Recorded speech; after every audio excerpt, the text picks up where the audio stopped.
Director Foley, you should be ready to go, sir. Thank you. I hereby call to order the August 2020 meeting of the Milwaukee Area Technical College District Board. Would you please call the roll? Director Case, Here. Director Foley, Here. Director Hamilton, Here. Director Mendieta Ramos, Excused. Director Mitchell, Present. Director Mays, Here. Director Olson, Here.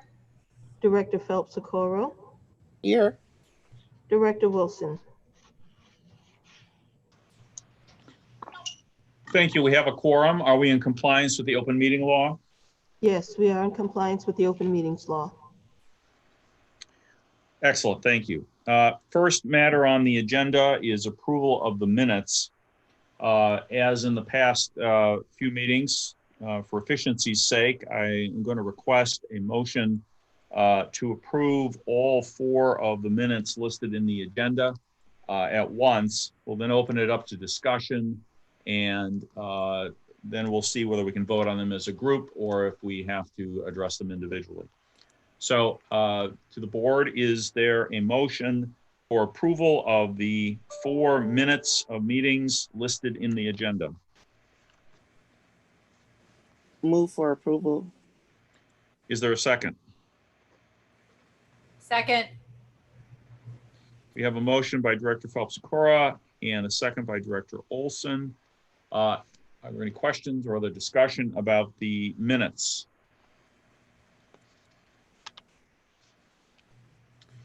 There being none, we'll take a vote on approval of the minutes. We again have a motion by Director Phelps-Socorro, a second by Director Olson. Would all those in favor of approving the minutes as provided indicate that by saying aye? Aye. Aye. Any opposed? Motion passes. The minutes are approved. Next is approval of the consent agenda items. Again, we have bills for 2 months, financial reports for 2 months, the human resources report, procurement report, and the quarterly affirmative action report. I'd like to handle these the same way by a motion to approve them all, open for discussion. Is there a motion to approve all of the consent agenda items? So moved. Second. I'm not sure who made the motion. Who was that? Director Hamilton. Thank you. Okay, we have a motion by Director Hamilton and a second by Director Phelps-Socorro. Are there any questions or other discussion about the consent agenda items? Let's see, I'm going to open up my chat screen to see if anybody is raising their hand. There being none, would all those in favor of approval of the consent agenda items indicate that by saying aye? Aye. Aye. Aye. Any opposed? Motion passes. Board action items. The first is resolution F0143-08-20, authorizing the sale of $22,500,000 of general obligation promissory notes, series 2020-2021C of Milwaukee Area Technical College District, Wisconsin. Is there a motion to approve? Move for approval. Director Phelps-Socorro has moved. Is there a second? Director Hamilton, second. Thank you. We have a motion and a second. Mr. Meehan? Yes, good afternoon. There's a presentation which we'll scroll through. As background, the 2021C issue, this note issue, is the largest of the monthly issues that you undertake. 1.5 million of that is for the typical remodeling work that is done. That's the monthly borrowings. And $21 million goes for equipment, which is utilized throughout or spent throughout the 2021 fiscal year. We typically offer this note issue at competitive sale at your August board meeting. And keeping with that, we held the bid opening this morning at 9:30. And as you'll see from the top bid there, got an extremely aggressive interest rate all the way down. I like to look back. Usually I just go back to the last issue you did as a comparison, but I went back to the sale we did in 2019. And at that time, we only had 4 bidders. And as things change, 2 of those 4 did not submit a bid, but we still ended up with 11 in total, with Fifth Third Securities, the winning bid. And as you can see, these were really, really tight. So the difference between the winner and the cover was 0.006. We, of course, checked the math for both the winner and the cover and the third one to make sure that everybody is in line, and their bid did hold up. Next page, please. As far as the issue itself, as I mentioned, it's the 22.5 million.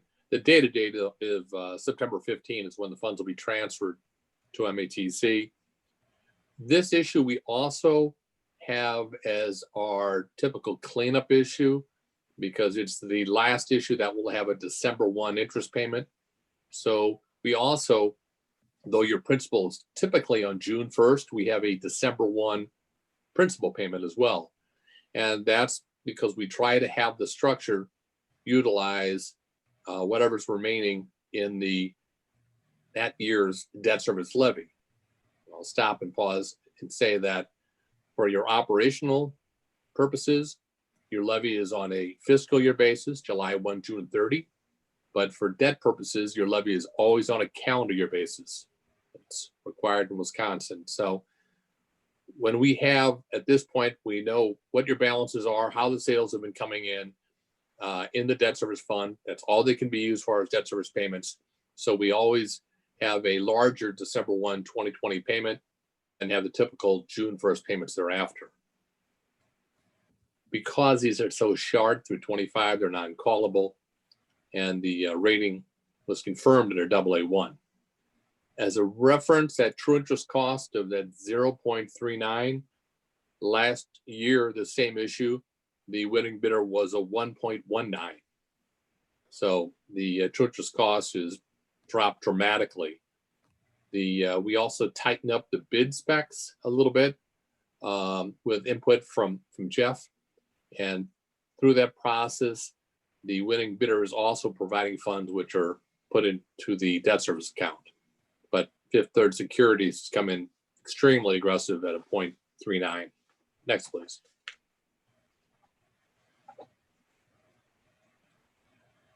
The orange on the level, the orange headings on the left side really are the issues that have taken place now so far this year, the June, July, and now this August sale. The average interest rate for this sale came in at a 2.39 because those are the coupon rates. As referenced last year, it was 1 full % higher at a 3.30. The future issues run out, including the next series, which you'll be considering.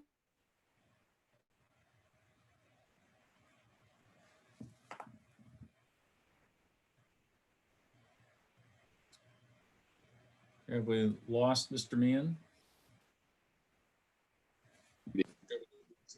Yeah, I apologize. I'm back. Thank you.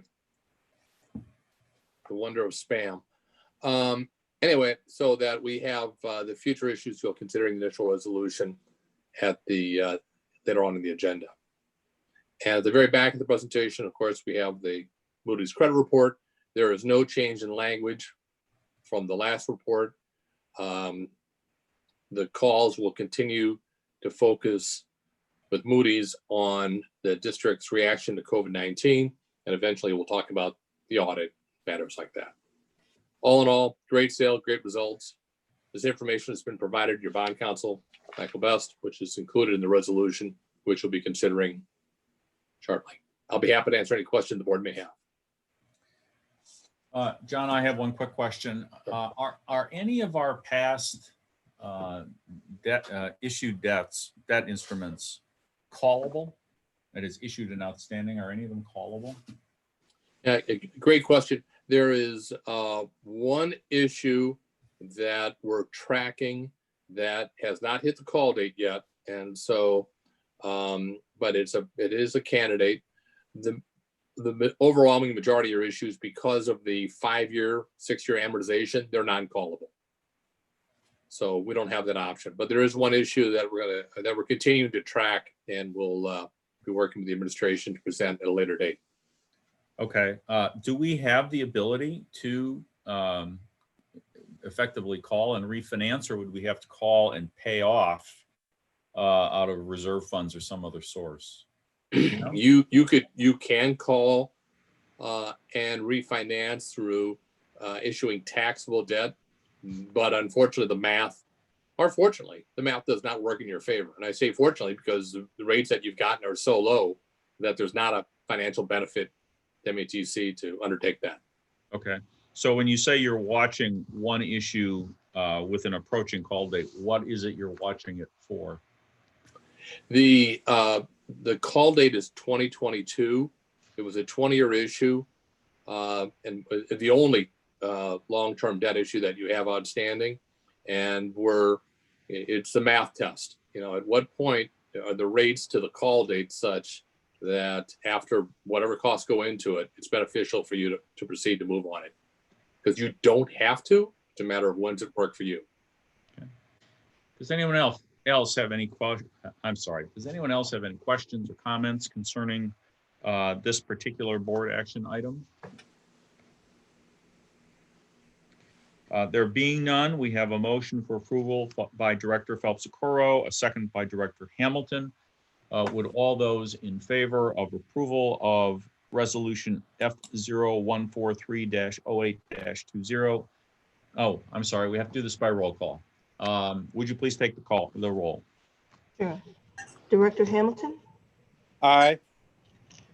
Director Mitchell, Aye. Director Mays, Aye. Director Olson, Aye. Director Phelps-Okoro, Aye. Director Case, Aye. Director Foley. Aye. Resolution passes. Next action item is resolution F0144-08-20, authorizing the issuance of $1.5 million general obligation promissory notes series 2020-2021D of Milwaukee Area Technical College District, Wisconsin. Says Vice President of Finance. Mr. Hollow, are you going to address this, or is Mr. Meehan?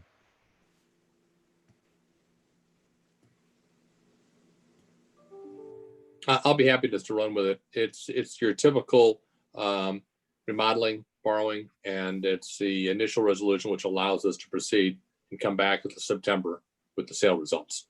Okay. Is there a motion to approve? A move to approve, Mr. Chair. Thank you, Mr. Hamilton. Is there a Second. second? Is that Director Second. Olson? Yep. All right, we have a motion and a second. Any questions or discussion about resolution F0144-08-20? There being none, again, would you please take the roll? Director Mitchell, Aye. Director Mays, Aye. Director Olson, Aye. Director Phelps-Okoro, Aye. Director Case, Aye. Director Hamilton, Aye. Director Foley. Aye. Resolution passes. Thank you. Mr. Meehan. Thank you. Next action item is resolution F0145-08-20 to approve building trades rate changes. Vice President, General Counsel Falkenberg, would you please tell us what this is about? Sure. Good evening. This is a typical item that you see periodically. So when the trades, the Milwaukee Trades Union increases their trade rates for our trade employees. So we have painters, sheet metal worker, electrician, et cetera, on our staff. Those rates are then reflected in their current pay. So that's what this resolution is about. Thank you. Is there a motion to approve resolution F0145-08-20? Move for approval. Is there a second? Second. We have a motion and a second. Is there any discussion? There being none, we have a motion by Director Phelps-Okuro, a second by Director Hamilton. Would all those in favor of approving this resolution, please indicate that by saying aye. Aye. Aye. Aye. Any Aye. opposed? Thank you. Resolution passes. Next item, President's goals for fiscal year 2021.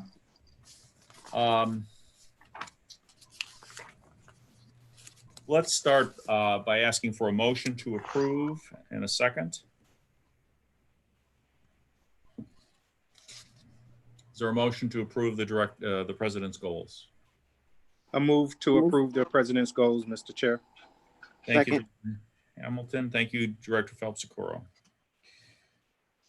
We have a motion and a second. Dr. Martin, would you like to talk about these goals a bit? Tell us what we have here. Sure, absolutely. So thank you very much, and good evening, board members. As you will recall, you did pass, along with the vision, the mission, the values, you did pass our strategic priorities, 4 of them, and you'll note that they are listed at the top, so that as you start working through the document, you have an idea overall of what we were really looking to be able to move forward through the next 5 years. So, but this plan is our annual plan, and that in January and then again at the end of the year, this academic year, we will be giving you updates on where we are with this as part of my review. So as we start with the strategic priority 1, and so some of these will look the same, and for new board members, they'll all look different. So, so if we start with student experience, I tried to pull out not everything from our strategic plan, but those that I thought we are really going to be looking at that maybe help tell the story a little bit, or it's based on something that the board should be aware of in terms of the Higher Learning Commission. So when we talk about increasing the 3-year graduation and transfer rates, you really want to look at not 3 years from now, because it's hard to review that in January and June when it's 3 years. Instead, what is that leading indicator? What can we look at now this year?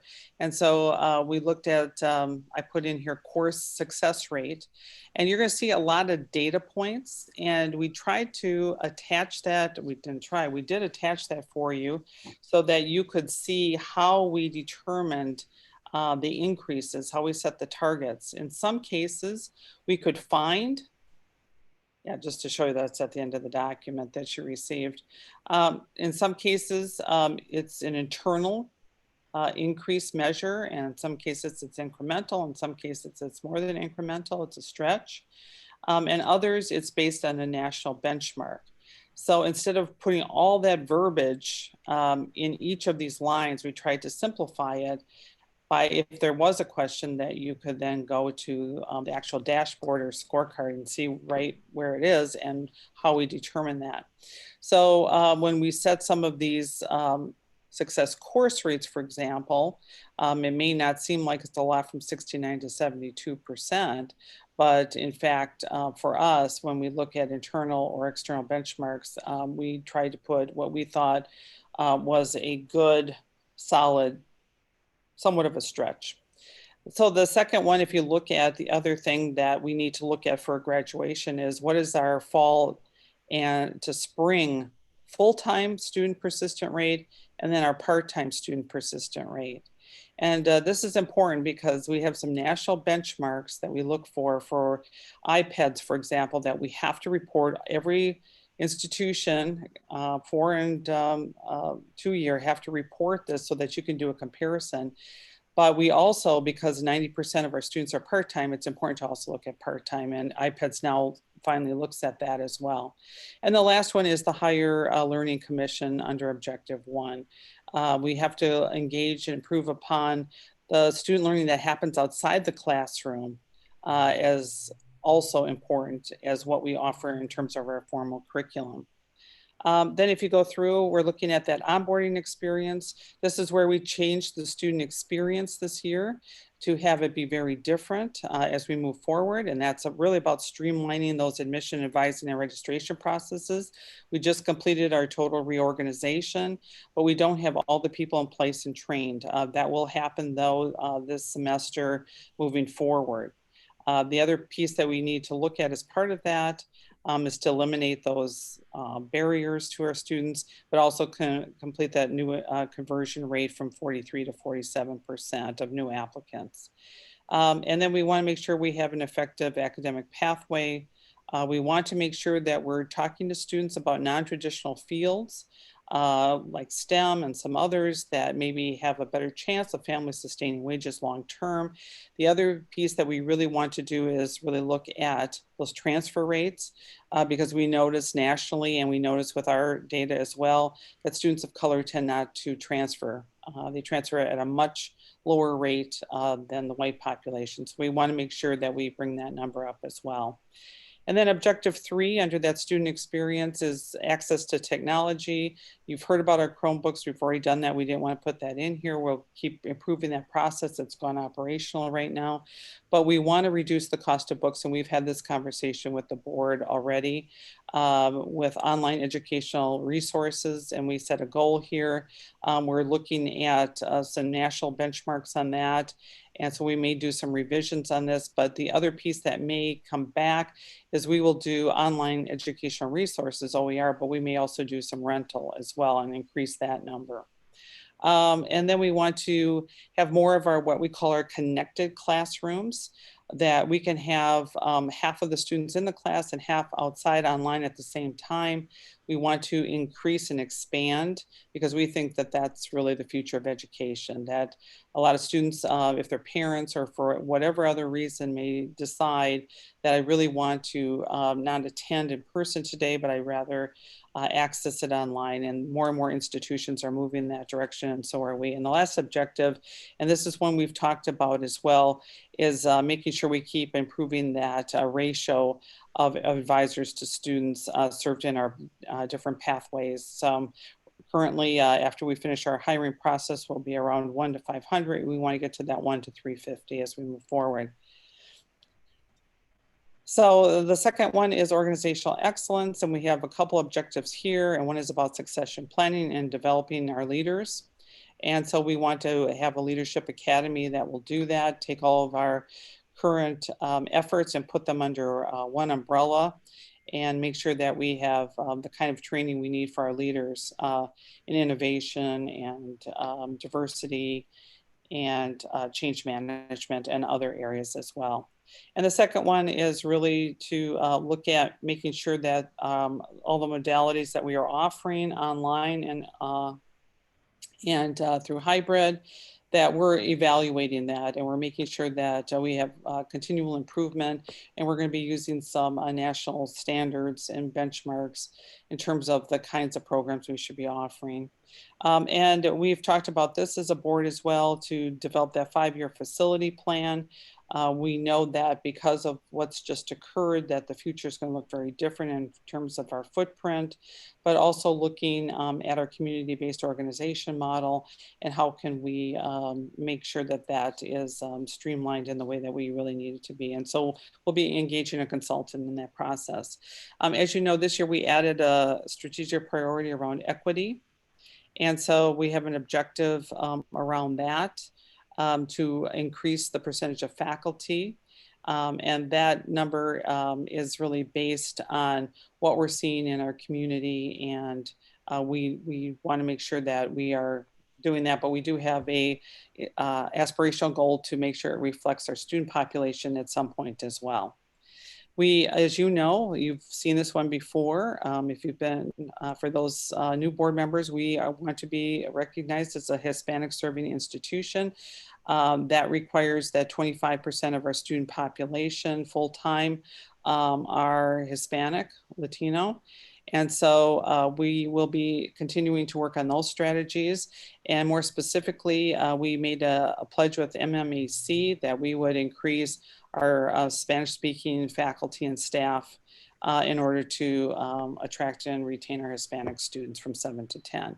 The other piece that we're looking at is eliminating the gap, completing their program in that 150% time, which is important financial aid consideration between our students of color and white students, and we've set a goal there as well. And then for objective 4 and 5 is, and you've seen this before, and in the spring we'll be posting again for a chief diversity officer. And that person will then develop and implement a plan for the college to begin the following year. And in making sure that we enhance our cultural competency in the classroom. Again, there's proven methodologies across the country that we will be deploying for this as well. And finally, the last one is about community impact. We usually put the FTE goal here, and so we've done that again for this, and we're going to, this is the goal that we've set for this year, and we will have a number of strategies that are a part of getting to that goal, and that's increasing our dual enrollment numbers. We also have a report that's due to the Higher Learning Commission about that. We also want to continue to increase our Promise and Adult Promise students and our Restart program students by 10%. That's been a really strong population for us that keeps growing, and those students tend to be retained longer as well. And then we want to increase the share of our students entering MATC directly from high school. And we want to continue to do that through K through 12 efforts, after school, summer, career exposure, and so forth. And then finally, again, increasing our incarcerated student numbers by 15%.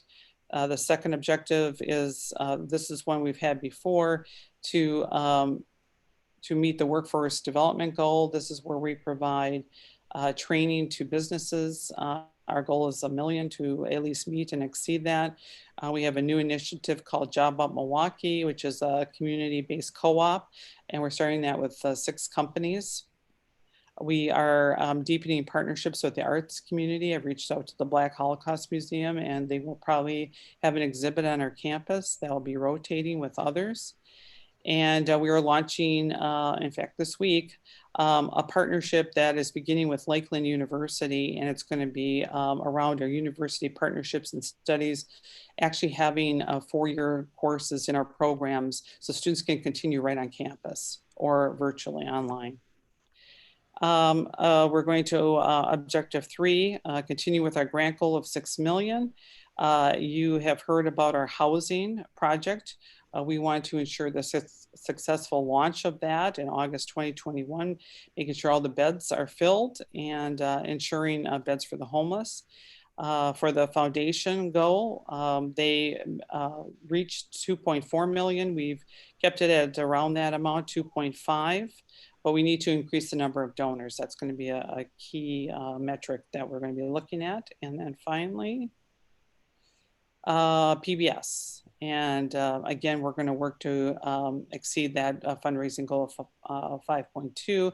And I have to say that Milwaukee PBS has been a great partner and looking at ways for us to generate enrollment potential. We have a number of programs that we've been talking about that we think could really benefit from the partnership with Milwaukee PBS.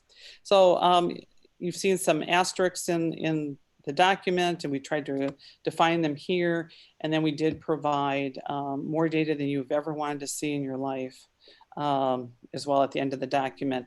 You may have seen somewhere in the document the Moonshot for Equity. So I wanted to give you a background on that so you can read through that. It says on here September 17th, we just heard from the EAB. We were the first consortium through HERA in the country to be selected as part of this National Moonshot for Equity initiative. And so it's going to be UW Milwaukee, UW Parkside, MATC, and Carthage College, we believe, will be part of that. So they will be launching that and announcing that nationally. It's going to be the end of September now because of all the different aspects that have to go into announcing that nationally. But that is really going to help us to get the the kinds of support that we need, technical support from Tim Rennick, that you may recall from Georgia State. And so we will also be having some support from the USC Race and Equity Center as well as Houston GPS. So here's some of the goals about eliminating those equity gaps, looking at the best practices, making sure that we're closing that gap, the change management techniques that are needed. So we'll get support on that. And then looking at technology solutions to help us along the way with a software package that we're going to be implementing that will have us more easily communicate between UWM, Parkside, and Carthage, and our institution, as well as nationally. So I know this is a lot. I know because we've been working on it a long time. We tried to make it as simple and as easy as possible. What I'd like is if there's areas that you think we've missed, or there's things that you really aren't as sure that you want to hear about, or you don't think are as important, and there are other things more important, I would really be open to hearing anything that you would have to say and give me feedback on this so that we can change it if we need to. Thank you, Dr. Martin. I should take personal blame for some of the length of this document. And Dr. Martin and I met to talk about our goals. I kept questioning, well, why did you pick this percentage or that percentage? And how does this compare to others and what have you? So she's called and upped the ante and given us all the information to support that. I know that makes it fairly long and complicated. For those who are new to the board, this document performs at least two functions. One is to help the administration and faculty work in tandem to achieve the institutional goals. It is also used as part of the president's evaluation at the end or toward the end of the fiscal year. So we have a motion and a second. Are there any questions or comments about the president's goals? Quick question, Mr. President, and then Mr. Chair. Hamilton, go ahead. Well, I wanted to ask that seeing some of the goals here, I really appreciate the detailed nature of the document. Kind of gives some unique insights into measurements as to the accomplishments as the administration moves forward. I wanted to get some insight into, since a number of the goals spoke specifically to equity and trying to help students overcome barriers. I know that we've had a number of students who have had some challenges getting resources during with the CARES resources during the summer, and helping out these students during this time period could really help make sure that they're enrolled in the fall and are able to eliminate some of the barriers that they have, that the pandemic has created. Are we prepared, and are we doing everything possible to make sure that we're capturing those students and making that process for getting access to the CARES resource dollars to eliminate some of the problems that we may have with those students enrolling in the fall? I know Dr. Law is here and can respond more specifically to that, but we started with 500 per student, and I think we brought up to 1,000 per student. I think that we have distributed most of those funds. We have eliminated the admissions application fee to help with some of the costs for our students. There's been additional fundraising for emergency funds for students. We've distributed Chromebooks, hotspots. There's quite a few that are available through our library. And in our students can also come into our academic centers. So we've tried to reach out and help our students as much as we possibly can with the funds that we have. And I do believe that we do have the support for students when they come on campus. But I'll ask Dr. Loft if there's anything I've missed. No, you've touched on just about everything. In regards to CARES funds, we have approximately, what was the number? About 1.2 million remaining for students that we'll begin distributing in September after the census dates, once we know who's enrolled. And as Dr. Martin mentioned, if you are receiving the CARES funds, the first time you receive $1,000. If you are a continuing student, you receive $500.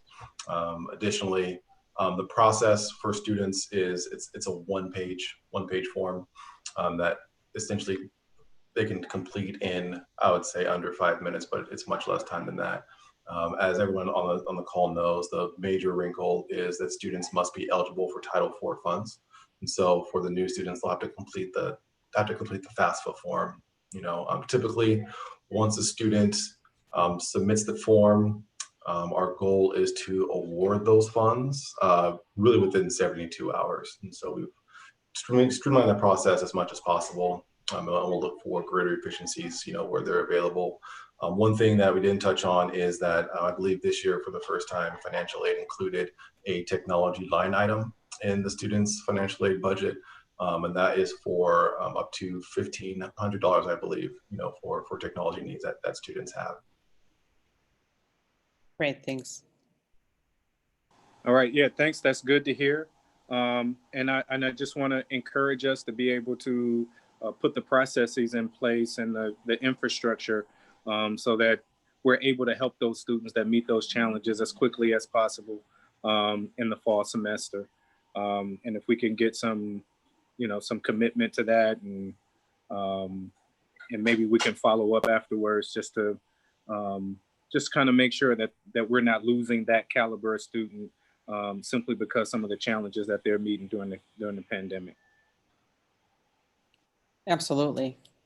Thank Other you. questions or comments? I have applaud Dr. Martin for an excellent job with that. I've done similar documents, and that one is very detailed. So, excellent job. I think it's very thorough. Thanks. anyone else on the board with a question, comment, suggestion? I do have one question, Dr. Martin. One of the primary pillars of guided pathways is identifying and eliminating barriers to retention and completion. What kind of metrics should we be looking for going forward as to whether we are being successful at that? Right, so we have, and I think you heard this, Chair Foley, we do have a student survey that goes out, a student satisfaction survey. The issue with that is it goes out every 2 years. And I think that we were just at the beginning of guided pathways. And you heard, but the rest of the board didn't hear, that we increased our performance in all 8 categories, and 2 significantly, 1 in registration and 1 in being student-centered. That will be something we do every 2 years. But in between, what we're going to be looking at is what are those measures mid-semester. And so we are talking about different kinds of short surveys, focus groups, so that we can get more information as we go to make sure that the changes that we are implementing are in fact working for our students. Okay, thank you. Anyone else with a question, comment, suggestion? All right, we have a motion by Director Hamilton and a second by Director Phelps-Coro to approve the President's goals for fiscal year 2021. With all those in favor of approving the goals, indicate that by saying aye. Aye. Aye. Aye. Any opposed? Motion passes. Thank you. Next agenda item is policy approvals. Policy C0200, equal opportunity, harassment, and non-discrimination. I believe we have seen this before, and this is for approval now. And Vice President Zima, would you just summarize for us what this is about? Absolutely. Good evening to the whole board. So this, just as a reminder, I think Janice actually covered this when we did the initial read. This topic is really around making sure we're in compliance with the new Title IX regulations that were effective August 14th. As she mentioned, the practices and policies are already in place. This is just to update the policy tied to that. And this is a policy we looked at initially on August 17th. Is that correct? Correct. Okay. With that understanding, is there a motion to approve policy C0200? Move approval, Mr. Chair. Thank you, Director Hamilton. Second, this is Director Case. Thank you, Director Case. We have a motion and a second. Are there any questions or further discussion? There being none, would all those in favor of approving policy C0200 indicate that by saying aye? Aye. Aye. Aye. Any opposed? Motion to approve passes. Next is policy renewal of policy A0122, temporary suspension of certain policies. And I believe Dr. Law is going to summarize this for us. That's correct, Chair Foley. So at the April 28th, 2020 board meeting, the district board adopted the recommendation of a suspension of current policies and implementation of temporary policies until September 1st, 2021. At this time, we are requesting the extension of the grading to include pass, low pass, no pass options to December 31st, 2020. All other emergency policies will expire. And for review, those policies included running academic standing for spring, graduation requirements incomplete for individual students, as well as refunds for students. Thank you, Dr. Law.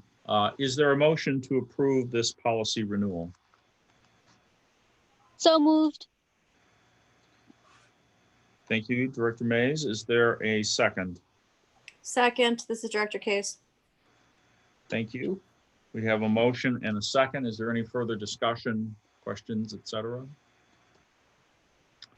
There being none, we have a motion by Director Mays, a second by Director Case.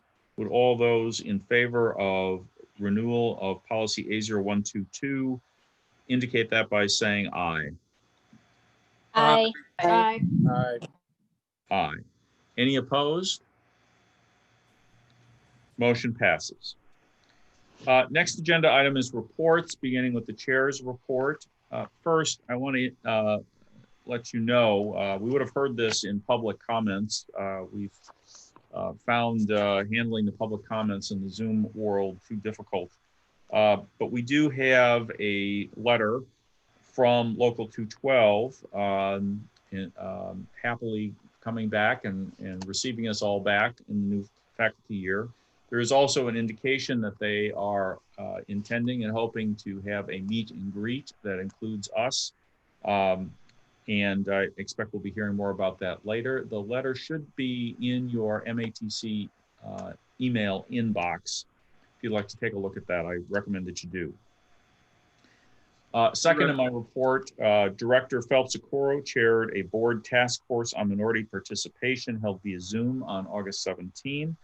Director Phelps-Okoro, could you give us a quick report out on that meeting? Yes. So the meeting, basically, we talked about what our ask is, what type of information are we looking for. We asked for Jeff and Janice to go back 3 months regarding what our current policy is in regards to participation in procurement, as well as so we can kind of gauge what's going on citywide, look at NPS, what they're doing, and what the city of Milwaukee is also doing. And Director Wilson also mentioned taking a look at what they're doing with housing, the Housing Authority as well. We will be meeting again shortly after Labor Day. So that we'll take a look at that information and move forward with that information. Thank you, Director Phelps-Coro. The next meeting of the task force is September 15, 2020 from 11:30 to 1 p.m. via Zoom. Next in the chair's report, on Thursday, August 20, it was my pleasure to provide a welcome at the Fall 2020 Zoom Faculty Coordination Day. I can tell you, I know how the people at the conventions feel giving speeches to empty rooms with cameras. But I also stayed on to watch some of the other presentations, which were well received and enthusiastic. On Friday, August 28th, Wisconsin Technical College District Boards Association will hold its annual planning meeting, which I will attend as a member of that board. If any of you have any ideas about what should be or should not be on the schedule of the Technical College District Boards Association for this upcoming year, would you please let me know that offline as soon as possible. On October 5th through 8th, the Association of Community College Trustees, the ACCT, will be holding their leadership conference meeting via Zoom. Please let Beth Schultz or Gwen Green know if you want to register, and they will be happy to register you. Side note, I'd like to hear from you. It doesn't have to be now, but would you let me know, and also let Beth know what information you would like from enrollment reports in this particular semester. We often in the past have gotten total FTEs. We've gotten breakdowns by minority groups, men and women. We've gotten breakdowns by campus. Given that some campuses are completely online and multiple campuses are mostly online, I'm not sure if breakdowns by campus are really meaningful right now. So at any rate, we're going to continue to get information about enrollment, but I'm opening up the question of what information should we be asking for in order to assess how we're doing in this particular environment. If you want to send those to me, that'd be great. If you want to send those directly to Beth, that's fine too. That's the end of the chairman's report. Next is the president's report. I'll keep this very short since my goals were very long. I want to welcome back our faculty and our students. Classes started yesterday, and I just want to say that we were very fortunate that our students, we have less than 20% of students coming in person, which helps keep our campuses safe, because as many of you know, the city of Milwaukee, we had to give them our report and present to them our health and safety plan. I have to tell you, we did get very positive feedback. We got it approved for our fall reopening, and we are now following that plan. And we do have dashboards to determine whether or not we need to reclose. Hopefully that will not happen, and we'll continue on this just really just a better situation in terms of the COVID and what's happening in the city of Milwaukee and the decline that we're seeing, not so much statewide, but certainly in our city. And so we want to see that continue. I'd also like to mention and thanks to, I want to really make sure I thank Janice Falkenberg and so many others who contributed to this plan, and she helped lead that. We had quite a few people who contributed to the success of that plan. So thanks to all of them.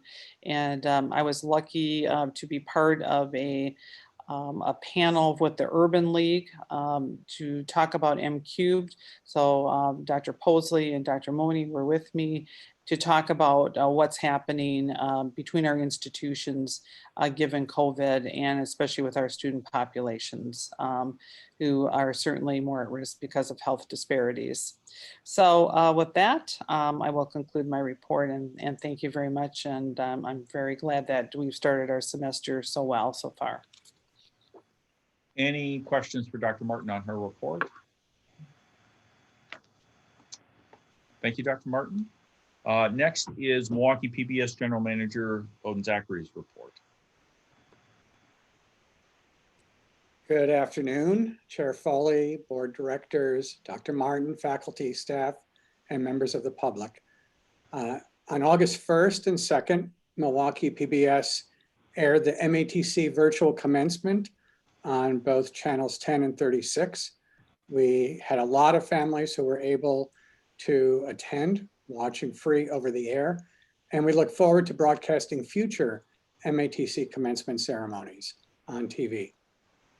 Last week, Milwaukee PBS broadcast a half-hour live special in collaboration with the Milwaukee Journal Sentinel, PBS Wisconsin in Madison, and WWM NPR Radio. The special was hosted by Portia Young and aired both on Milwaukee PBS and in Madison on PBS Wisconsin.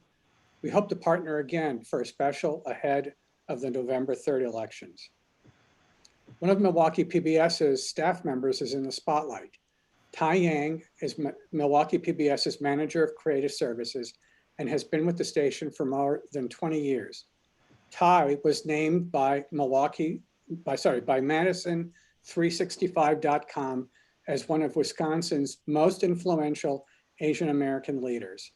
In addition to his great work at Milwaukee PBS, Tai is both the creator, producer, and director of the first over-the-air Hmong news show in Milwaukee, which is also the only such program in all of Wisconsin. Congratulations to Tai. Milwaukee PBS, as you may remember, is partnered with the Milwaukee Symphony Orchestra for future events. The original Best Laid Plans would have seen a live broadcast this fall, October 2020, of the MSO in its new Bradley Symphony Center. And then the pandemic upended everything, but I'm happy to report that the MSO will bring that special performance to Milwaukee PBS and its audiences in the fall of 2021. We're in conversations with them on a weekly basis and look forward to planning out for 2021. Lastly, during this time of COVID-19, Milwaukee PBS has enjoyed an increase in viewership, both on air and online. That's in large measure because people are staying at home, but it's also testament to the quality programming from PBS and Milwaukee PBS. We've seen an increase in donations, and whether that trend continues is something we're going to watch very carefully because the first fundraising drive of the new fiscal year begins this coming weekend. I'll close with news that really shocked us all, and it's all good. Shortly before Milwaukee PBS closed out its fiscal year, we were informed of a gift to the station.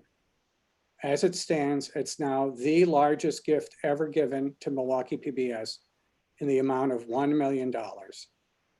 That concludes my report for this month. Thank you. Wow. Yeah, congratulations, good work. Congratulations. Thank you. Any questions for Vice President Zachary?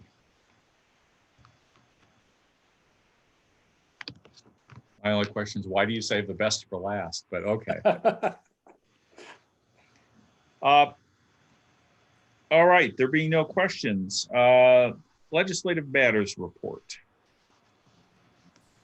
Vice President Falkenberg? Yes, good afternoon again. I don't have anything that exciting to come up back with after that one, but Rami Zelenkova is on the line, and we did send out, there's actually two reports. It's the legislative report, just kind of updating you on some state and federal updates, as well as just kind of our historical document of everything COVID. So both of those documents she'll be kind of reviewing tonight. So Rami? Hi, good evening, everyone. As Janice indicated, you should have the ongoing COVID report. I've tried to track the various different executive orders and key dates over the last few months. I won't go into that report in detail. That's more for your reference. There have certainly been a couple of additions since we've talked last. Obviously, we're aware of the mask mandate. Some more specific issues related to school reopening, specific to certain counties, etc. But that's more of for your reference. Moving toward the legislative update, the legislature still is adjourned, so that means they're not in passing bills, and there's been no need thus far to address any budgetary concerns. One thing I don't have on this report is the governor announced a couple of weeks ago the need to identify additional $250 million in state budget cuts that will help kind of get us through the rest of the fiscal year. He has not announced yet where those dollars will come from. Just as a quick reminder, earlier in the summer, he announced a $70 million need for reductions, and UW system did absorb most of those reductions. But so far, the administration has not announced where the $250 million in reductions will come from. Again, those are efforts to keep us from triggering a budget repair bill. So I'll keep the board updated on anything relevant that comes from that discussion. Yesterday, the governor did call for a special session of the legislature on policing, accountability, and transparency. That would be for August 31st. While there haven't been any official announcements, it looks like the legislature will not come in for that special session. Still waiting for that to actually happen. But even though the governor can call a special session, the legislature is not compelled to actually take up that call or to take up any of the proposals that were included in that call. We all know right now not much is happening at the federal level, and we don't expect much until after Labor Day at this point, specific to any additional COVID relief funds. So that is still a to be continued bullet point. And then generally just looking at our state fiscal updates, the Nonpartisan Legislative Fiscal Bureau continues to monitor tax collections as they come in. No surprise, tax collections are down. It has been difficult for the Fiscal Bureau to get a real clear picture only because of the delayed filing deadline. So their next report will provide a little bit more information for them to provide revenue projections moving forward, but we're still waiting for that.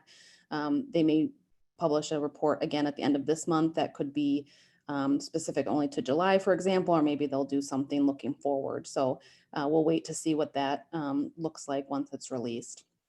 Two other additional items I would just like to highlight, and I linked in the report, so if you have it electronically, you can click on the link to read the full report, for example, on the governor's task force on student debt.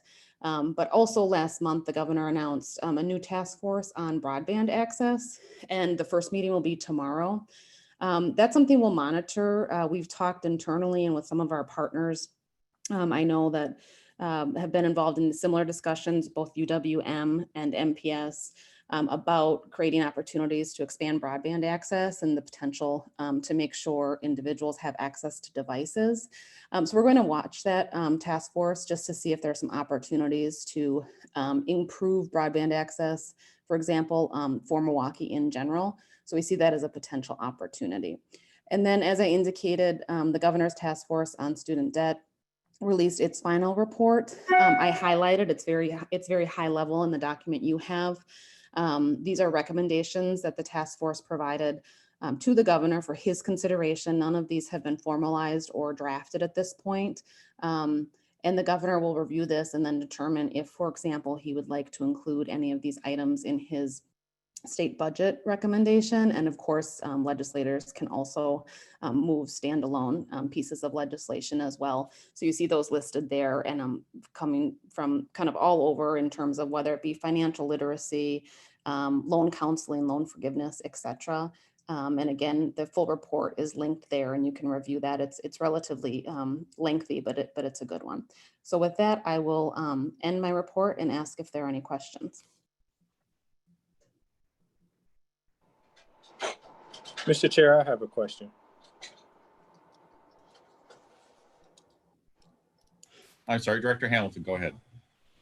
Yeah, I just wanted to understand and know if we did actually have any challenges with the plan that we already presented to the city and the format that we kind of set up in dealing with COVID and instruction during this time period. Did we actually run into any legislative barriers and broadband access with students as we tried to provide instruction in the fall. Were there any identified challenges? Janice, do you want to maybe take that? Sure, I can try to answer that, and I would, ask others to chime in on some of the access issues. Our plan was approved by the city, so we really did not have any. I don't know if you mean the city health department plan. Yeah, the city health department. Yeah, no, we submitted our plan. We had 2 very minor changes they asked us to make, and we did that. So it was very well received, and we were commended for having cleaning protocols in our plan that others did not. So I thought that went really well. In terms of access to technology, we have done a lot in ensuring that our students are getting Chromebooks. I think we issued 700, but somebody probably needs to correct me on the number up. So Jeff, if you want to chime in on how many we actually gave out to students this spring and going into this summer. And then we're also waiting on some additional ones to be issuing this fall. They're on back order. So Jeff, can you, Jeff Jans, if you want to chime in? This is Jeff Jans. I would only add, I don't have an exact number, but I think we were in excess of 1,300 before the summer. And then we have made several orders as early as April, and we're always given promises that we'd get them here in weeks, not months, but the entire country is back ordered, but we're still hoping for the best to get them as soon as we can. But the challenges that you're facing is not necessarily legislative ones. It's just the process of being able to get the equipment and satisfy some of the needs. But you're not running into any legislative barriers to achieving those goals. No, certainly. I think this the governor's task force on broadband access will be important to us to watch, because again, we know this is a regional issue for us, for our community. So it is something that is of great interest to us to ensure that we have a chance to weigh in on what we're seeing the barriers are to broadband in our community. But for our students, we feel that we're able to address their technology needs right now. All right, thanks. Sure. Any other questions? I have a follow-up to the question that Director Hamilton asked. There are, of course, 2 sides to the technological access question. One is having the device, but the other is having access to the Wi-Fi or other wireless service or internet connections, even if they're wired. What is happening through us or others to make sure that the students we're giving devices to actually have access to a sufficient service that they could do online classes? Who would like to respond to that? Well, this is Remy. I can definitely take a crack at that. And I don't know if, I don't want to put anyone on the spot, but Laura Bray, if she's participating tonight. We were on a call a couple of weeks ago with members of M Cubed, so UWM and MPS, to actually try to figure out that very question, determining, is it a lack of device or is it a lack of broadband?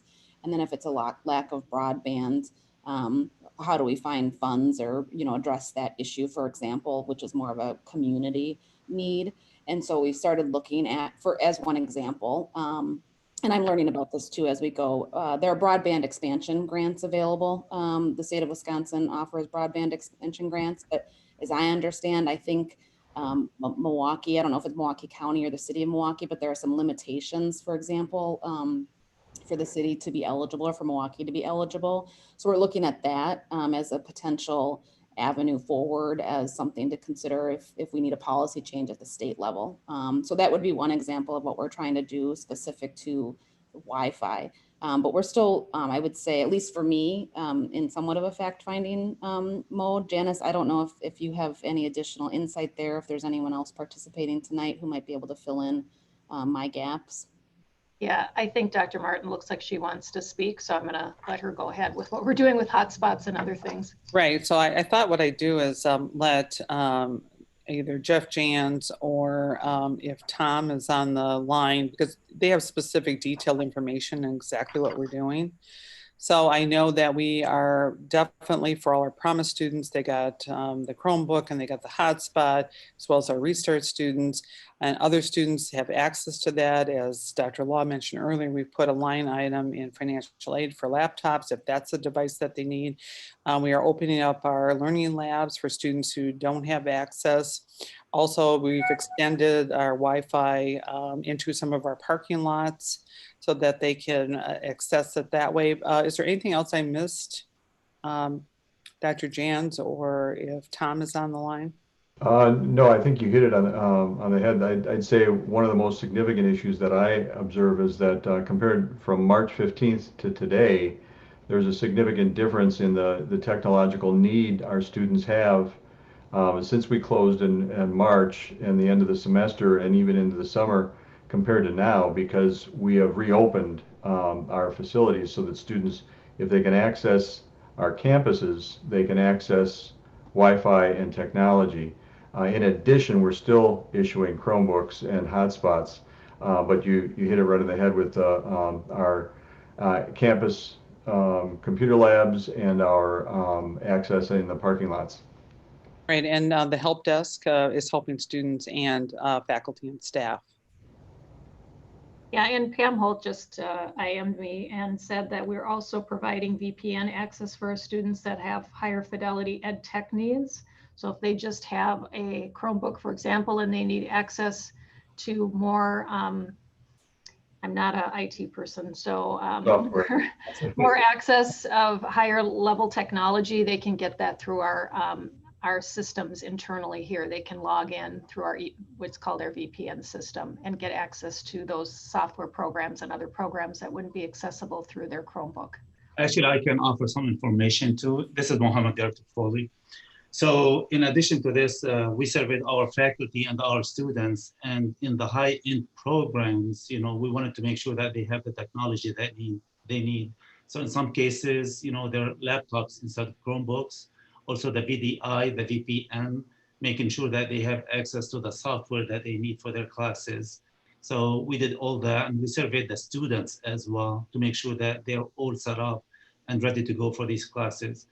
In addition to this, in addition to the technology, we also offered some support, some training to both students and faculty. Thank you. Anything else on that subject? Any other questions from the board about the legislative matters report, related items? Rami, Janice, thank you. Thank all of you for the input on those questions. Thank you. Next is the enrollment report. Dr. Law? Yes, thank you, Chair.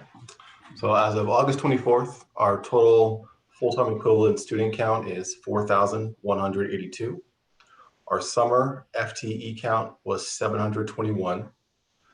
And our current fall FTE stands at 3,461.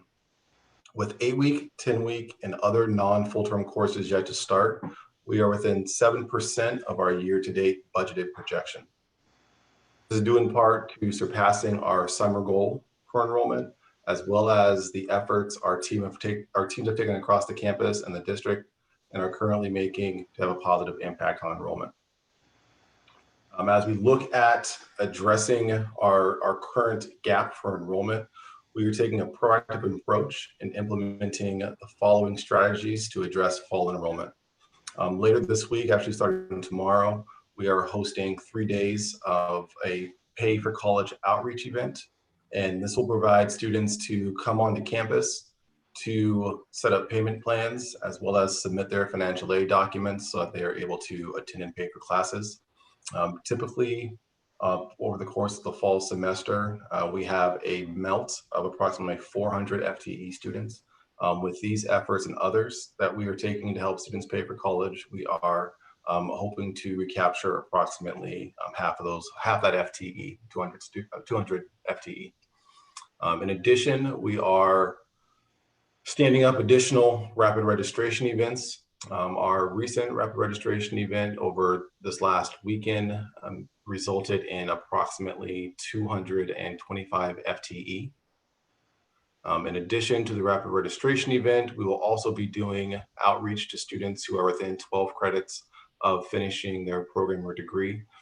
This outreach effort will take place in conjunction with Dr. Dockwar and his teams over in the Learn pillar. Finally, we'll be doing outreach to students who have not completed their application yet. This outreach will focus on having students complete their applications so that we can get them registered for classes. In a second, I'll review the chart that Beth has put up for us. One additional area that I think will also net a significant number of students in FTE for our spring semester is that under the direction of Dr. Jeff Jantz, Michael Jenkins, and Pam Schoschling, and the implementation of guided pathways, additional retention efforts will support students in their continued persistence from the fall term to the spring term. So as we take a look at our targeted fall interventions, as I discussed with our Pay for College events that we are hosting this week at our downtown campus and our Oak Creek campus. This is the first term that we have held these events. And again, we are having targeted outreach to students who have not paid for their classes yet for this term to come in and make sure they get that squared away. We will look at hosting these events on a rolling basis over the fall term. Our rapid registration events, those are targeted at students who have completed their application, but have not registered for classes yet. So as you see, there's a significant number of students who haven't registered for classes yet. As you look at what we are hoping to net, that's about 15% as a minimum. As I said, we worked with students last weekend, and we had approximately 300 students attend that event on this past Saturday at all 4 of our sites. And again, that netted in a significant bump in enrollment. And then as we go down, right, we have about approximately 2,300 students that are within 12 credits of graduation. And again, we are aiming to have 15% of those students enroll at a minimum. And our outreach to students who have not completed their applications yet, again, you see the numbers there, and we're looking at a minimum having 628 of those students enroll. And speaking with Yan, our Director of Institutional Research, we see that from fall 2019 and fall 2020, on average, students take about 8 credits. So as we are looking at our targeted enrollment efforts, at a minimum, we are hoping if we are able to hit these numbers, with a 15% recapture rate for those students in those areas, we are looking at a hopeful boost of approximately 430 FTEs, in addition to the normal additions that we get throughout the course of a term. With a lot of numbers presented, I'll now take questions if there are any. Any questions? Since nobody else has any right now, or if you do, you're on mute. I've got a couple of quick questions, or one is actually a suggestion, the other is a question. Yes, please. Understanding is that the office that deals with credit transfers from other institutions is about 3 weeks behind, or has a 3-week backlog, meaning that students who are trying to figure out what credits they can transfer before they enroll in specific classes are really stymied. So would you please take a look at anything that might be done to eliminate that backlog? Obviously, you got to prioritize your resources, but that seems like one fruitful place. Second, the TV ads we've been running on our TV station for the summer had a lot of video that was, the traditional first responders things that we've used for a while, but also a number of the spots based on the theme of "We're Here for You." We're showing empty hallways and empty classrooms, and I'm wondering if we're still showing that, isn't that counterproductive? And do we have anything that we can show which would be enthusiastic teachers running hybrid online in-person classes or enthusiastic online classes? Is there something missing in the messaging right now that we can provide to communicate that we are in fact open for business, not empty hallways, and that you shouldn't be holding back on enrolling because you think we're not open for business? Thank you for that suggestion as well as the question. In regards to the marketing aspect, I will defer to Tony Tagliavia, who I believe is on the call. Thanks, Dr. Law, and thanks, Chair Foley, for the note. So we are actually in the process of completing a completely new branding video to replace the one that was created by the Stir Advertising Agency 5 years ago. And we're creating new cuts of it that specifically, most of the recording took place prior to the COVID-19 challenge, because we just lost you, Tony.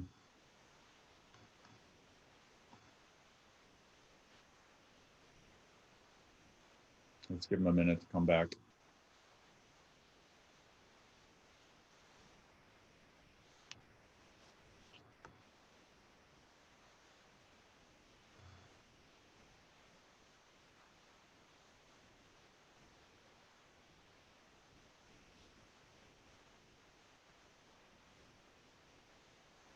I'm going to suggest that we go on to the next item and return to Mr. Tagliavia when he's back on with us. Or is he here now? I don't see him. Okay, so let's go on to the next item until Tony can return. The next item is board monitoring of the pathway presentation on the manufacturing, construction, and transportation area. The materials have been provided. We are not going to actually have a presentation of this, but I do want to open this up to questions the board, from the board, if you've had a chance to review this. And your questions might be specific to this particular pathways presentation, but also if you have questions now, it would be the time to raise them. And if not, I'm going to ask you to think about this again before the next board meeting of, now that we are in the guided pathways era fully, what do we want from these presentations about specific pathways and specific programs? So are there any questions about the presentation that was distributed with the agenda tonight? Tony, we're going to be back to you in just a minute.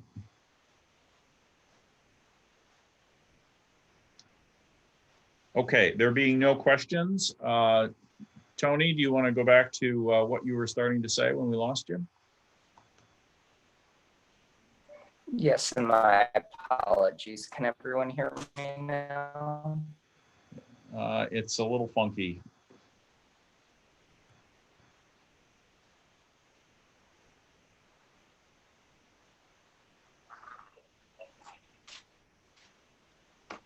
Is this stronger? Yes, thank you. Great. So in short, we're completing a new branding video to replace the one, and we can work with Milwaukee PBS on a new cut that can replace the one that's airing there to talk about exactly what you're doing. We're just pulling pieces of the video that we think will show what we want to show, but not appear to be lacking social distancing, since most of the video was captured prior to the COVID crisis. So that's absolutely something that we can do in working with Milwaukee PBS. The good news, in addition to a number of the things that Dr. Law touched on, is that when we look at the very top of the funnel, which is what our general awareness advertising is generally trying to create, is new fall applications, and those are actually up compared to this time last year. And so we're engaged with Dr. Law's team throughout the funnel to help students register, to push 8-week sections as those come along. But we feel like the top of the funnel in terms of applications is healthy, and this specific step is definitely something that we can do working with Milwaukee PBS. Thank you. Any other questions about the enrollment report or the topics we've gotten into from it? There being none, thank you, Dr. Law. Thank you, Tony. And let's move on to the next agenda item, which is the annual sustainability report.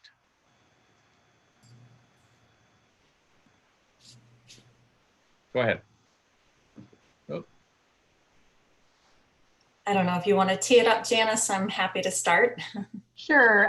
So this is Ginny Rothy. She's our Director of Facilities Planning. And I also know that Kathleen Ellis is on the line, who's our Manager of Sustainability. And this is an annual report that we give the board just to let them know how we're doing on our sustainability initiatives. So go ahead, Ginny. And Beth, we had a PowerPoint. I'm assuming you have that.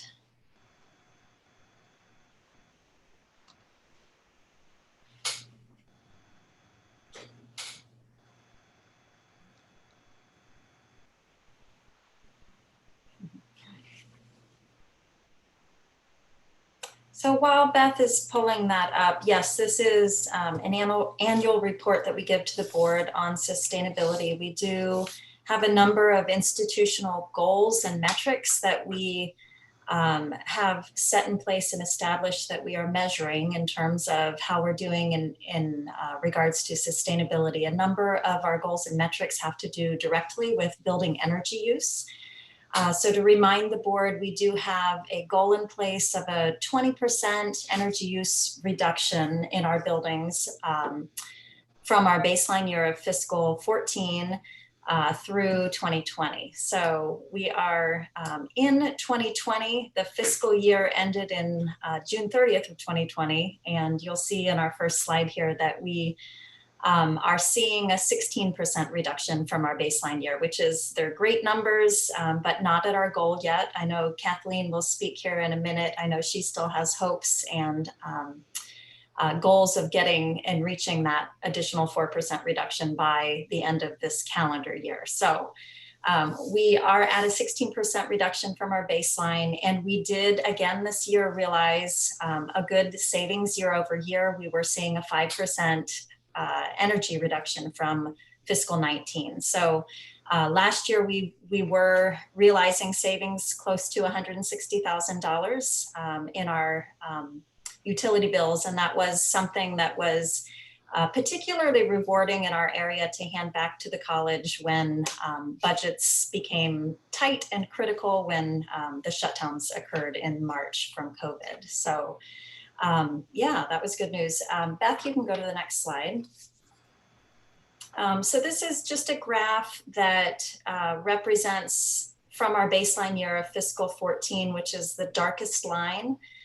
You can see month to month how we've been trending on our energy use to the present fiscal year that ended on June 30th. So the fiscal year 20 is the lightest color, and we're seeing exactly what we want to be seeing, that as time goes on and as we're putting more energy efficiency projects into use, we are realizing those savings and seeing those drops in our energy use year over year. Okay, so this chart is a chart that we track our focus on energy incentives. So that is the state-run program that incentivizes through a rebate program energy efficiency projects. And you probably, if you were in this annual report last year, you may recall that we received an award from Focus on Energy last year for our participation in this program and for the energy efficiency measures that we had been putting in place. So this is a running list of the energy efficiency projects put into buckets that we've been implementing over the past 5 years. And this current fiscal year that just closed, we have in the orange lines on the bottom. So these, I'll have Kathleen talk about these particular projects in a moment. Something we did different this year was we did hire Kathleen Ellis in September. She is our new energy manager, and she did start in September. She's the first official energy manager that MATC has hired. So her focus really is on these building efficiency measures. She works directly with both construction services and our maintenance and trade staff, both on the operational and the new renovation and remodeling side, to make sure that we are implementing our integrated energy master plan. So you may recall too that 2 years ago, MATC put together a detailed 10-year plan for energy, an energy master plan essentially for energy efficiencies. So aligning our goals with the aging infrastructure that we have in place at MATC. So taking those aging air handling units and the building envelopes that need to be replaced and looking for energy efficiency savings that we could put in place with the replacement of those aging equipment that we needed to replace. So the 10-year plan was targeted at our goal of net carbon neutrality by 2030, as well as the 2020 energy reduction of 20%. So we have hired Kathleen Ellis to help us track how we're doing along those goals, and also to help implement ideas that will align with where we're headed for those goals. So this is a metric of the energy savings that we've seen over the past 5 years. You can see the summaries at the bottom of each of the fiscal years of the savings on a cumulative level. So you can see each of the years, the new measures that we put in place, they pop into the year that those show up in. And of course, those annual savings carry from year to year. So it is a cumulative approach to look at the savings that we've been realizing for the past 5 years. So Kathleen, I'll let you walk us through the measures for this past year and what we were up to. Yeah, so good evening, everybody. The first one we had this year on the list was the LED upgrades. So as we go through and we do upgrades to our lighting, as we do renovations in particular spaces, so that's a cumulative number for all of those LED upgrades that we did do this fiscal year.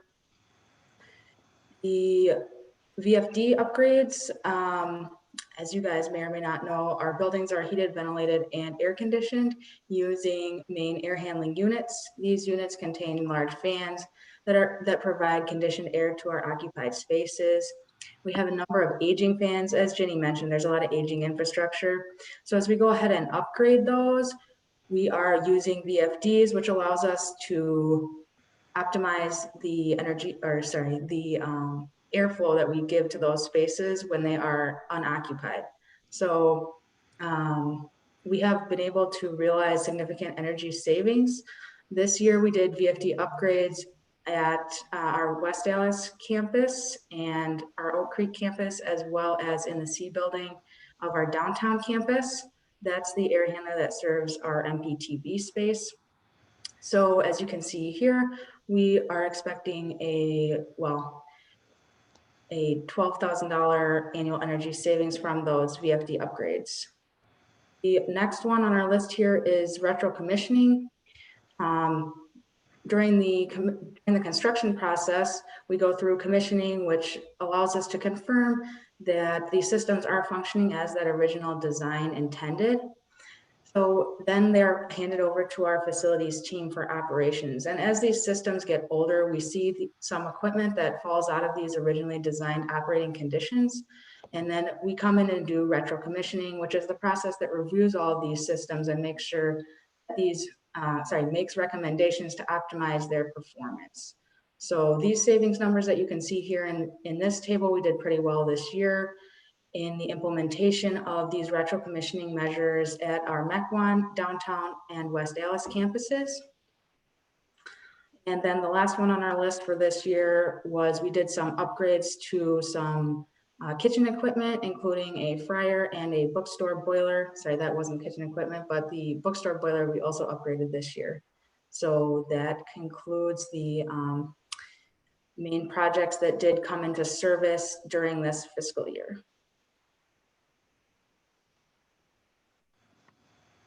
Do you want me to go ahead and let me try not mute? Yeah, go ahead to the next slide, please.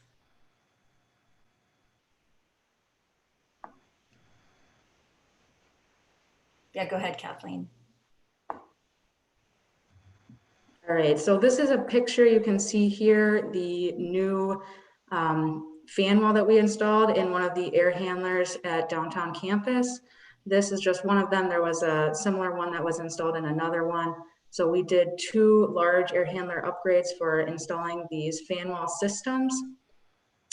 So we're expected to see 1.6 million kBTU in savings The annual savings, which will equate to about a $37,000 annual savings from the implementation of these two projects.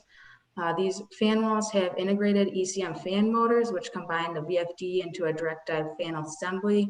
This allows us to gain additional efficiencies over just a standard VFD. And that was what I had mentioned in the previous slide in terms of our normal VFD's efficiencies that we are gaining.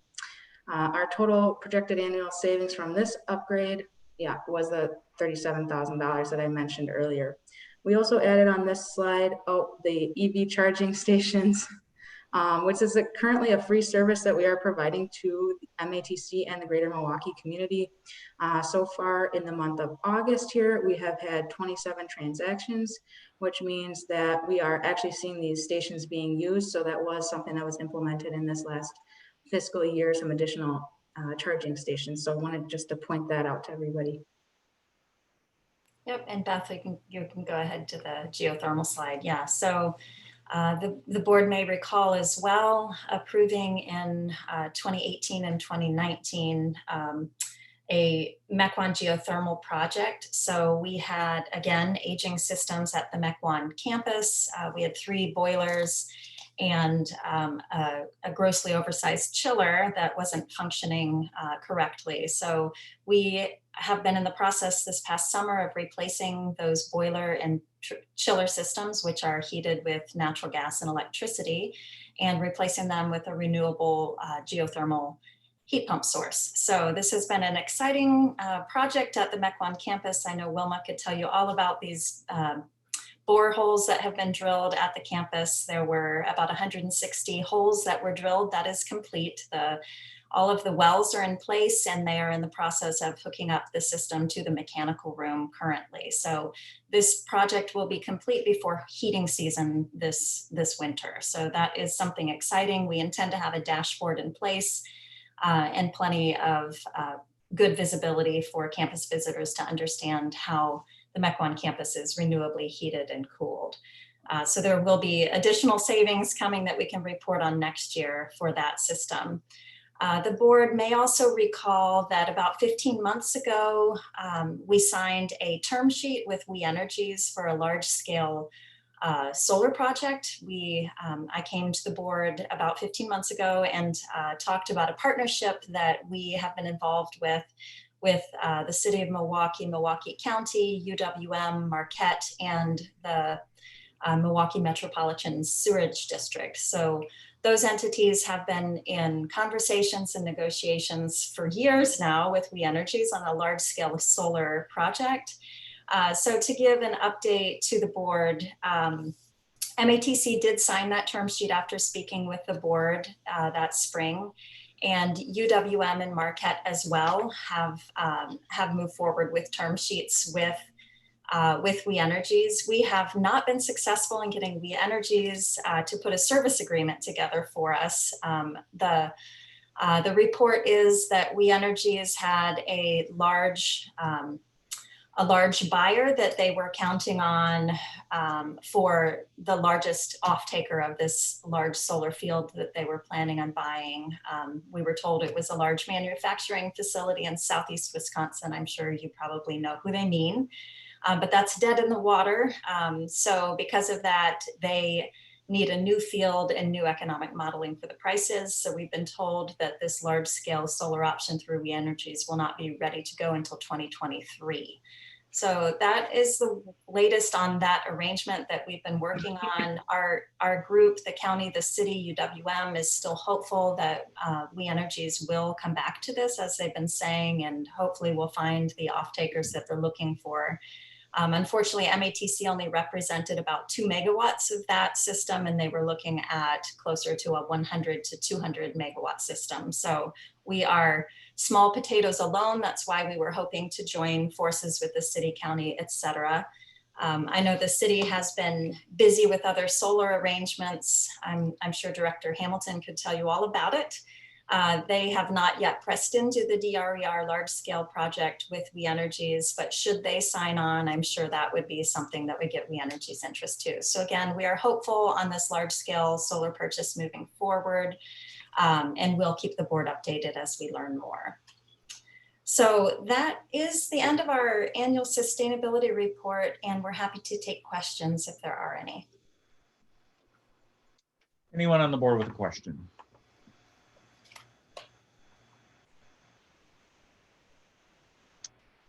There being none, thank you, Jenny. Thank you. Where'd you go? Kathleen, there you are. But you disappeared. My screen just refreshed and everybody moved around. Thank you both. Let's move on to the next agenda item, which is the quarterly OPEB and FCC trust report. Vice President Howell. Good afternoon. Good afternoon. The report was sent to you. Beth, I'm not sure if you have the, here we go.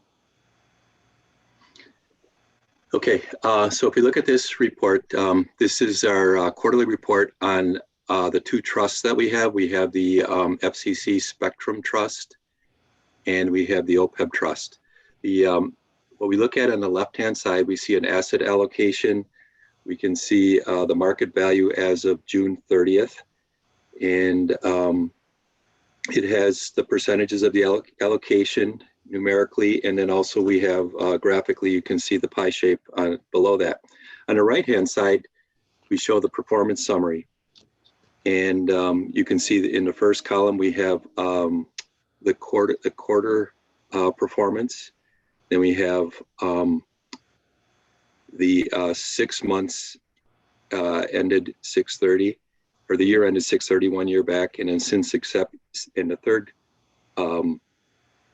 graphic is the since its inception in October of 2017. Now, one of the things I want to remind you of is the last time we saw this report, March 31st, the market was down significantly. You can see that March 31st, if we look down below quarter ended 6/30/20, you can see that at March 31st, the value of this trust was $82,867,633. And as you know, the market's come back considerably, you know, in the last quarter ended June 30th.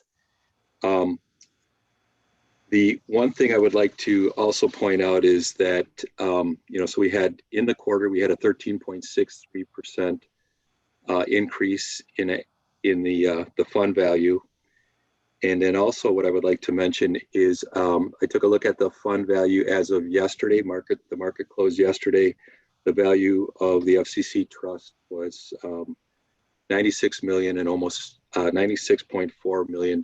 So significant improvement, not only from March to June 30th, but also from June 30th to yesterday.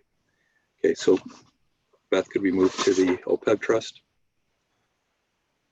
Okay, same thing, similar, very similar format. You can see the asset allocation on the left and the performance summary on the right. The OPEB trust improved 14.94% in the last quarter. You can see the total ending market value at the end of June was almost $4 million. And once again, I looked at the market value of the OPEB trust as of June 30, or as of yesterday, and it was worth $39 million. So once again, we had significant improvement from June until now. So hopefully those trends will continue. So I think what I'll do is I'll just pause for a second. I know this was sent to you. If you have any questions, I'd be happy to answer them.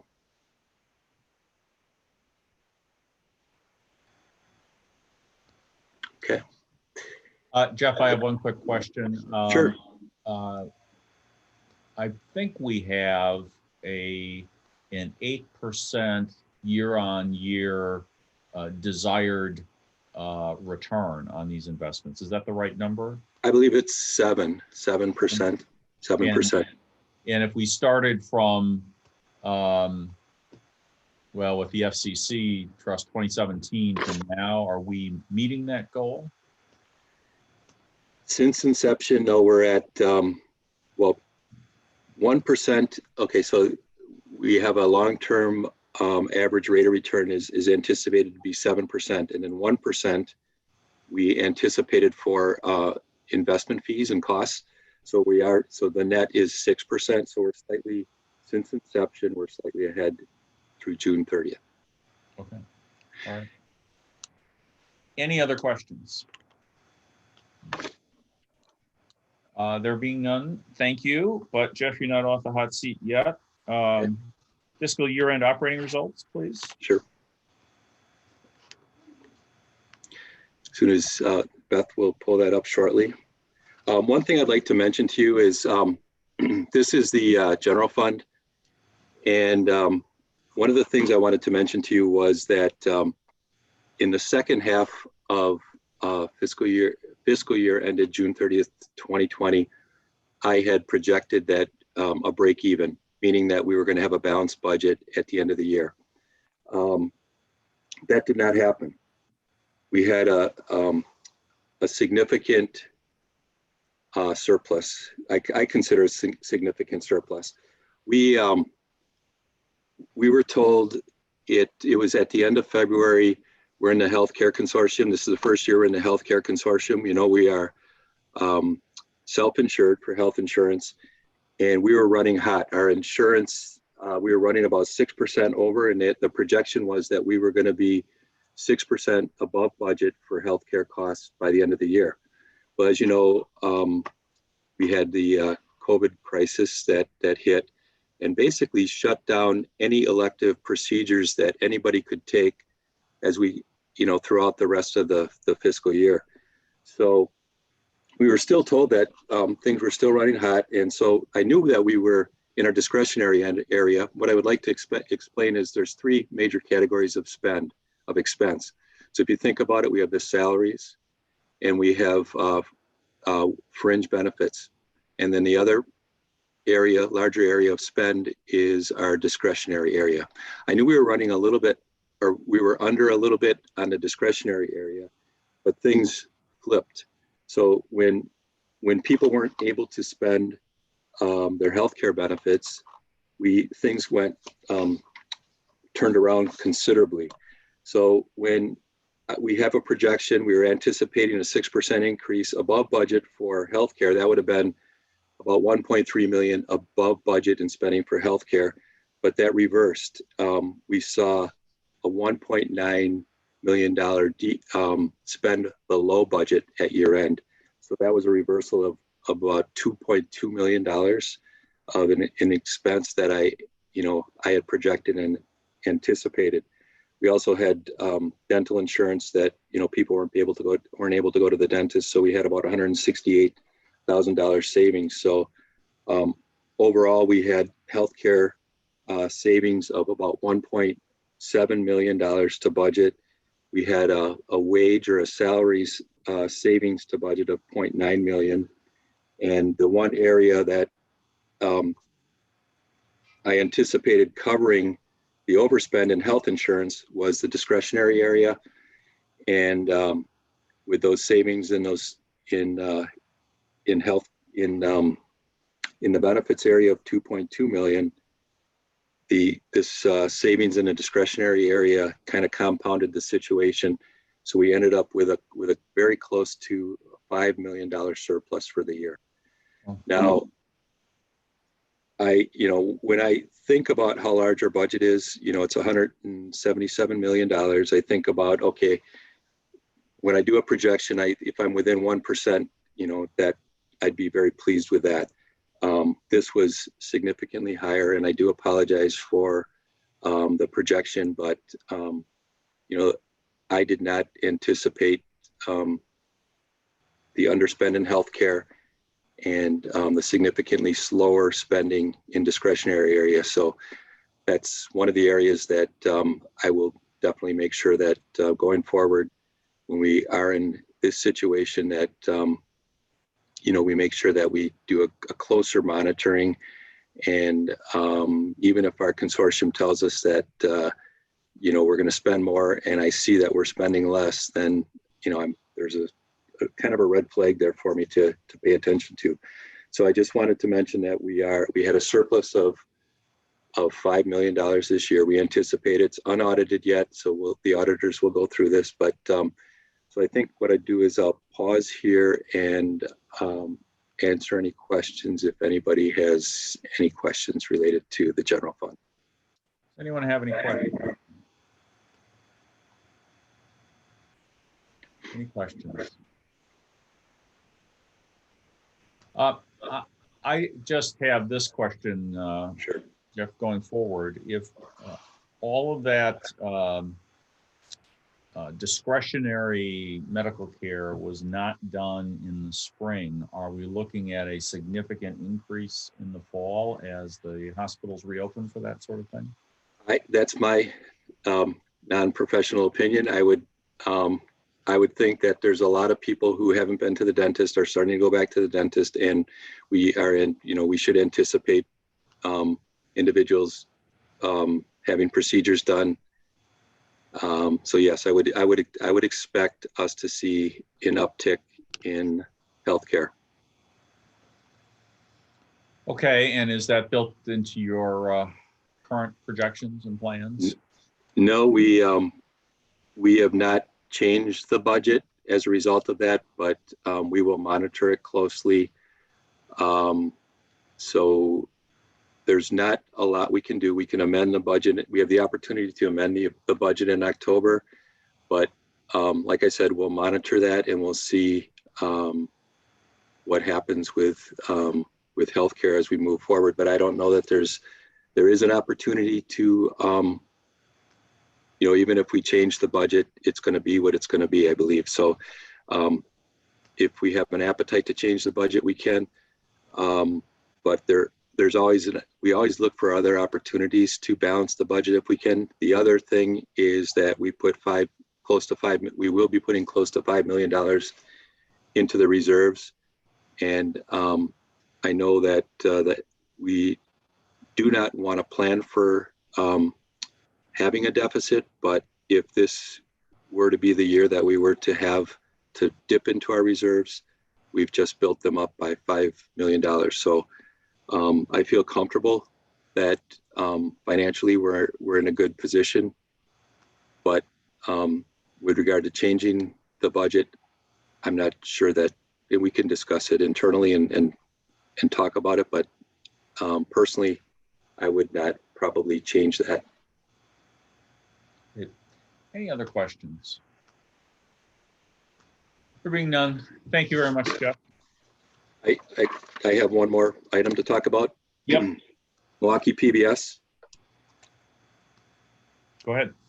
Okay. I think that'll come up rather quickly. Okay, here we go. As Bodan mentioned, Milwaukee PBS had a nice donation at the end of the year. And every year since I've been here, and probably years prior to me being here, I have not seen Milwaukee Public Television come as close as they have this year to a balanced budget. In May, we anticipated, we have Spectrum since 2017. We've always had funds available to cover the shortfall.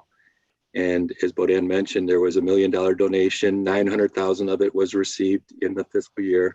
So that was, if you look at the development line, you can see that big increase.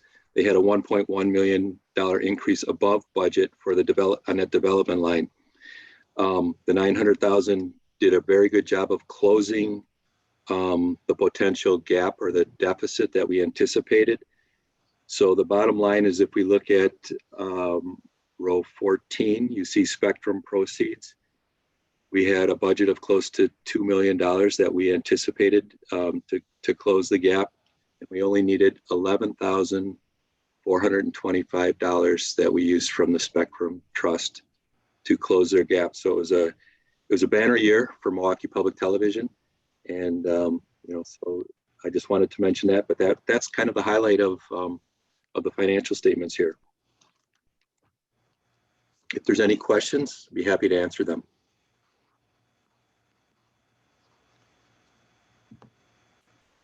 Don't appear to be any questions. Thank you, Jeff. You're welcome. Very much. Next agenda item, new business. Is there any new business? There being none, future events and announcements. Again, the next district board meeting will be at 4 p.m. on September 22nd, 2020. And the ACCT Leadership Conference virtual meeting will be October 5th to 8th, 2020, if you wish to register. And I think that is everything for tonight. Is there a motion to adjourn? So moved. Is there a second? Second. We have a That was motion. Director Case. We have a motion from Director Olson and a second from Director Case. All those in favor of adjourning, please say aye. Aye. Aye. Any opposed? We don't want to hear from you, but go ahead if you must. We are adjourned. Thank you very much. Thank you, everyone. Thank you. Aye, thank Bye, you. thanks.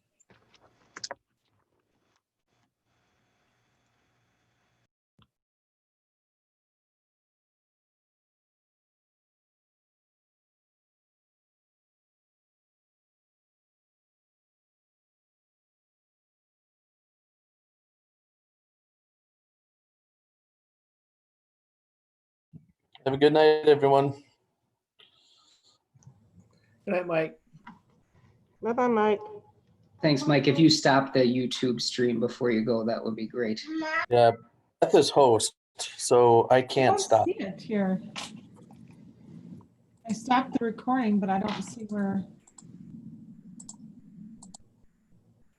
Is it in the upper left there, Beth, where it says live on YouTube? If you drop that arrow down, is there a stop? Isn't the encoding about 5 or 6 minutes behind as well? Yes, there is a delay, Tom. You are correct. Yes, but the live stream's about